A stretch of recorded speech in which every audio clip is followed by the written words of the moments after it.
Avant que la vidéo commence, petit message de prévention. Je ne suis ni coach ni professionnel de santé, je souhaite juste partager mon expérience, alors si vous souhaitez avoir des conseils plus poussés qui correspondent à votre profil, n'hésitez pas à aller vous renseigner auprès de personnes diplômées et qui ont bien plus d'expérience que moi. Sur ce, bon visionnage. Bonjour à tous et bienvenue dans cette nouvelle vidéo. Alors aujourd'hui nous allons voir les 15 exercices qui m'ont permis de progresser en course à pied. Ces exercices m'ont permis d'améliorer ma foulée. De plus, dans cette vidéo il y aura plusieurs types d'exercices avec des escaliers, avec des haies et sans rien du tout. Demandez d'être indulgent parce que c'était ma toute première année d'athlétisme, donc bien sûr l'exécution n'est pas parfaite.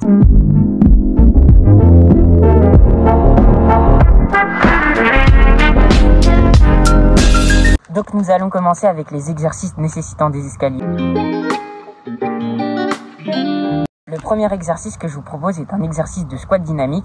Donc l'objectif de cet exercice est d'aller chercher le plus haut possible, vous permettre de travailler votre dynamisme au niveau du pied et vous aider à gagner pas mal de puissance. Donc le second exercice est un exercice à pieds joints où dans le même but, on doit sauter les marches, et cette fois une par une. Le but ici, travailler toujours le dynamisme des pieds de manière rapide et avoir le moins de temps de contact avec le sol et les escaliers. Troisième exercice que je vous propose est dans le même style que le précédent, mais cette fois à un pied. Donc le but de cet exercice est aussi de travailler le dynamisme du pied, mais cette fois de manière individuelle. Une fois le pied droit terminé, vous pouvez passer au pied gauche et vous allez vous rendre compte par ailleurs que dans la plupart des cas, vous allez avoir un pied plus faible que l'autre. Et ce n'est pas grave parce que en général, ce n'est que très léger. Lorsque vous faites ce genre d'exercice, n'hésitez pas à effectuer plusieurs séries. Le dernier exercice avec les escaliers que je vous propose est une nouvelle fois de refaire des squats, mais cette fois en descendant les marches. Donc cet exercice va vous permettre de travailler la congestion au niveau des quadriceps. Vous allez voir que quand vous ressauterez après avoir atterri, vous allez avoir les quadriceps en feu. Ça va vous permettre de travailler la résistance à l'acide lactique tout en gardant pas mal de dynamisme à chaque saut. Comme vous pouvez le voir, la meilleure position d'atterrissage sont les deux pieds collés au sol. Il ne faut pas le faire comme là je viens de le faire, car ça annule tous les bénéfices de l'exercice. Passons aux exercices de gamme. Avec les jambes tendues. Certes, c'est un classique mais un indispensable et je me devais de vous le mettre dans cette liste. Avant de passer à l'exercice suivant, si vous aimez mes vidéos, n'hésitez pas à les liker, ça m'aiderait énormément. Et je vous rappelle qu'on est déjà à plus de 50% du défi et de l'objectif des 1000 abonnés. Donc merci infiniment. L'exercice suivant que je vous propose est un exercice de coordination. Donc comme vous le voyez, j'ai encore un peu de mal avec cet exercice. Quand vous allez réaliser cet exercice, essayez d'être plus stable que moi au niveau du bassin et des hanches. Le but de cet exercice est que la pointe de pied touche le sol à chaque rebond. Donc tous ces exercices servent au travail de pied. La troisième gamme que je vous propose est un exercice de montée de genoux en 3 temps afin de travailler la coordination.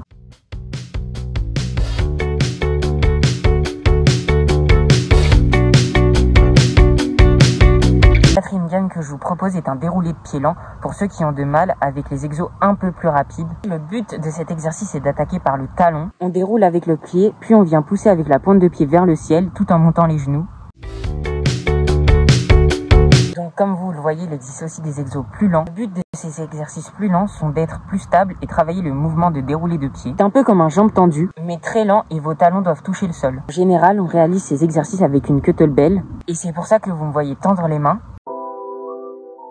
Enfin, un exercice qui va faire brûler vos mollets, marcher avec les pointes de pied vers le ciel, sans toucher le sol avec vos talons. Cet exercice va permettre de travailler l'attaque de l'avant-pied tout en renforçant vos mollets. Maintenant, passons à l'exercice avec les haies. Moi, je fais des haies pour 2 raisons. La première est que je veux commencer le steeple l'année prochaine. La deuxième, elles me servent à travailler mes passages de haies, mais ça aide tout de même au travail de pied et au développement de la mobilité au niveau du bassin et des hanches. Le premier exercice avec les haies que je vous propose est une sorte de jambe tendue où le but est de passer le pied au-dessus de la haie bien droit. Comme dit précédemment, cet exo va vous permettre de travailler votre mobilité, mais aussi d'échauffer vos muscles à l'effort qui vous attend. Vous pouvez commencer par réaliser ces exercices par le pied droit, puis enchaîner en commençant par le pied gauche. Et oui, on peut voir que j'ai un peu de difficulté parce qu'il faut arriver à balancer ses jambes au-dessus de la haie. Le deuxième exercice que je vous propose est cette fois une montée de genoux, toujours en essayant d'être dynamique au-dessus de la haie.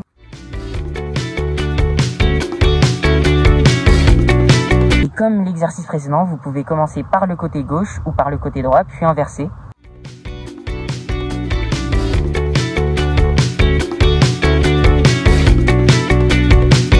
Le troisième exercice avec haie que je vous propose est de passer une jambe devant en atterrissant pied tendu, puis en passant l'autre jambe à 90 degrés au-dessus de la haie. Vous pouvez le faire de manière dynamique en changeant votre première jambe d'attaque.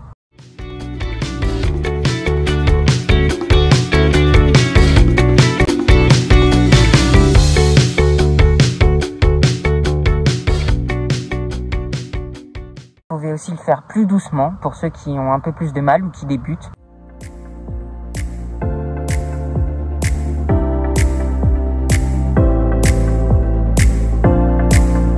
Voilà pour les exercices avec les haies. Mais avant de finir, je vais quand même vous donner 2 exercices d'étirement. Pourquoi je vous donne aussi des exercices d'étirement? Pour travailler votre mobilité.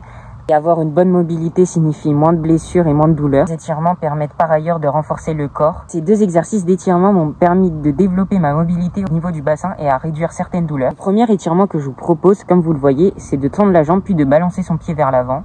Je considère cet étirement comme un étirement dynamique. Ce dernier exercice est un des exercices qui m'a le plus suivi, est un déverrouillage au niveau des hanches et du bassin.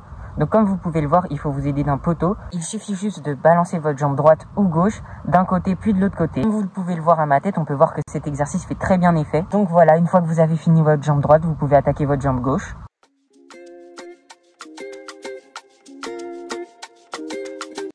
Voilà, c'était le 15e et dernier exercice qui vous permettront de mieux courir. Juste avant la fin de la vidéo, je vous mets un petit fail. J'espère que vous avez trouvé ça drôle.